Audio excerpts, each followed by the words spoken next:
Ryan, DSX Motorsports. It's been a while since we've had an update. Figured to let you guys know kind of where we're at with the update. House closing 2 weeks from today. After we close on the house, it'll probably take 3 to 5 days or so to get all the money and stuff from the title company. So once we get the money from the title company, we'll be on the hunt for an RV. I've already been kind of looking at RVs and stuff online to get an idea of what's a reasonable cost, like what I should expect to pay, and what's available out there. So I've gone through a whole bunch of different ones. I can't imagine a good chunk of them are still going to be available, but at the bare minimum, it gives me an idea of what to look for and what questions to ask on RVs. So basically what I'm looking for, something mid-90s to early 2000s, probably going to be closer to the mid-90s era. There's two different engines that I like. One is the Cant 3126. It's a 7.2 liter Cat engine that's they can make 330 horsepower and 800 foot-pounds of torque, and that engine weighs about 1,200 pounds. The other engine that I really like, is the one I'm going to try and find, and there's plenty of them out there, but is the 8.3 liter Cummins 6CT is what it's called, and it's got 330 horsepower and 1,200 foot-pounds of torque, but weighs a lofty 1,600 pounds. So both of those, I'm looking for a 6-speed Allison transmission. That's not super hard to find. Figured at least with the 6-speed Allison transmission, we can lock it into a gear and just cruise up a hill or whatever. Of course, engine in the back, diesel pusher, something between 30 to 40 feet long. I'd like to get it on the shorter side if I could. Air ride suspension, that would be nice, at least for the rear. I would really like air brakes, but I'd be okay with either air hydraulic, generator that works, rooftop ACs, of course, and then something that could pretty comfortably sleep two separate people.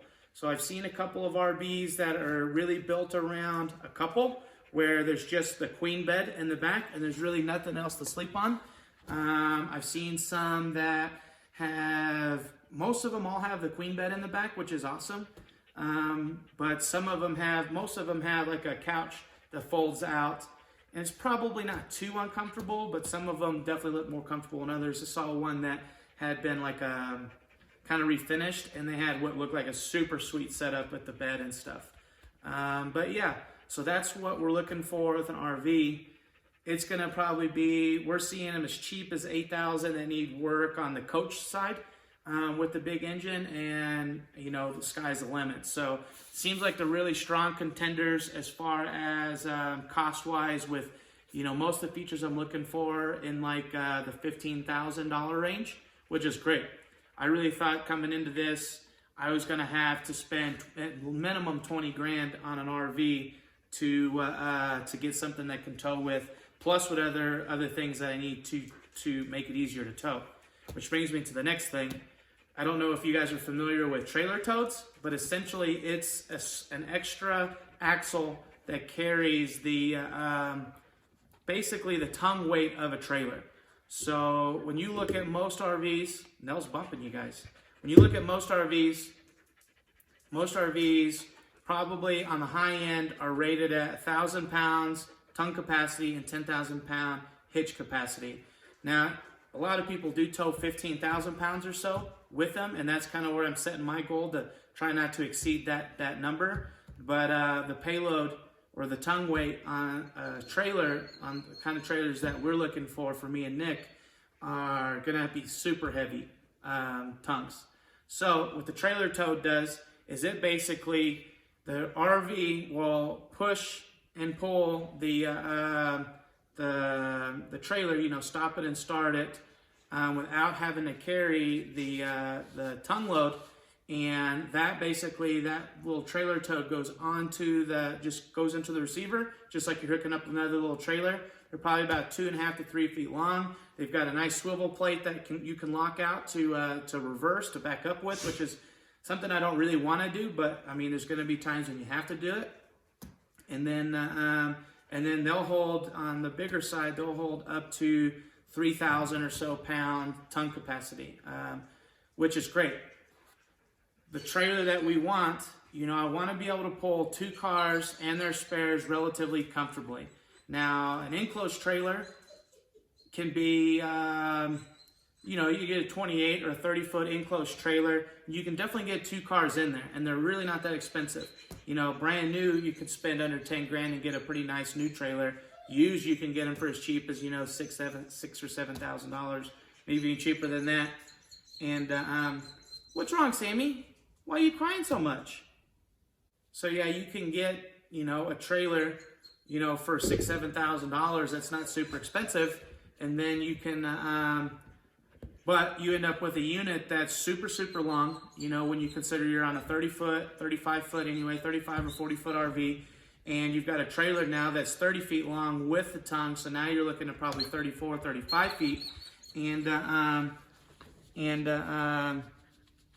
let's take a little break. A 30-foot trailer, car trailer, you can get 2 cars in, and then it's hard to fit spares. It's hard to fit the extra tires and stuff. We'll definitely have to build up the sides.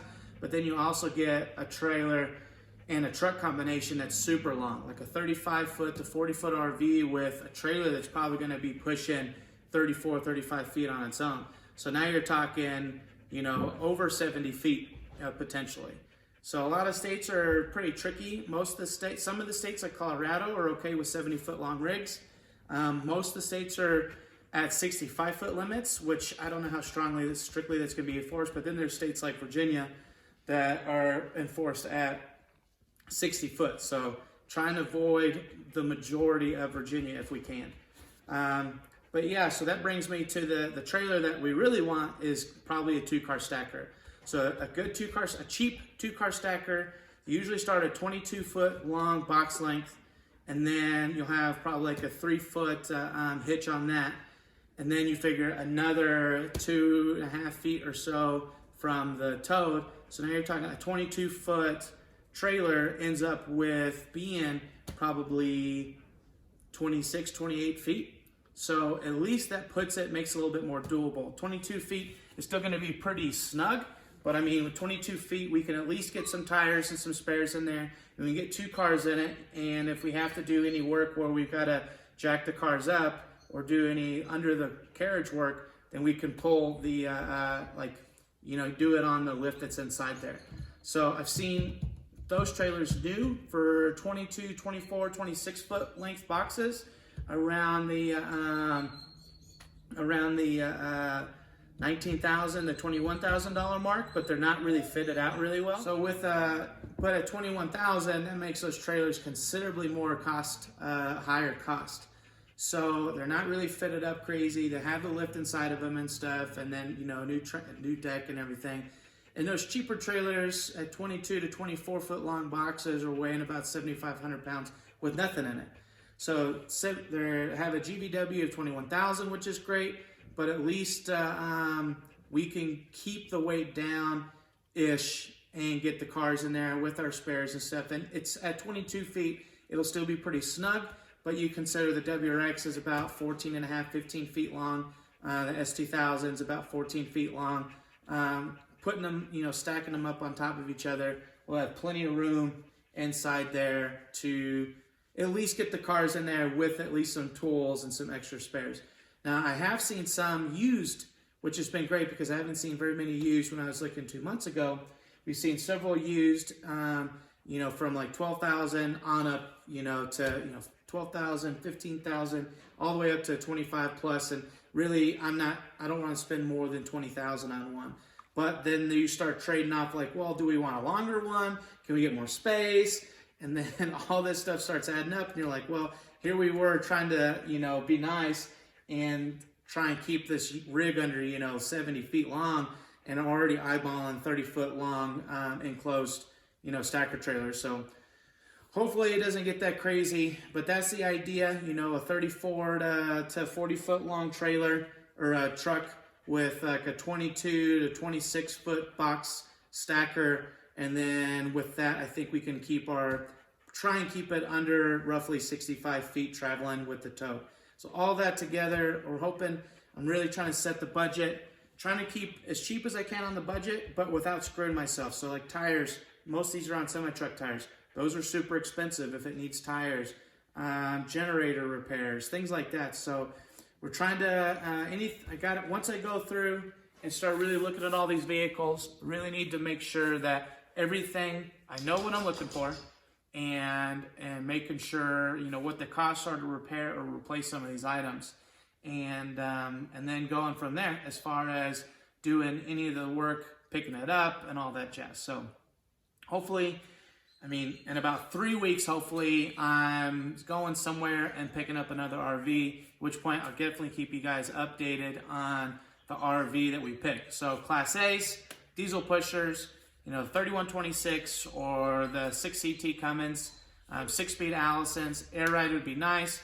Air brakes would be nice. But running the Toad, hopefully it's going to be like a good chassis, like a Freightliner chassis or something of that sort that actually has the strength and rigidity to at least tug, push, and pull, you know, 15,000 pounds. So, of course, we'll get trailer brakes and stuff like that for it. But either way, I'm super excited. We're getting a lot closer to being on the road, but it's still a couple of months before we're on the road. So I'm excited, and stay tuned, and we'll keep you updated with what happens next.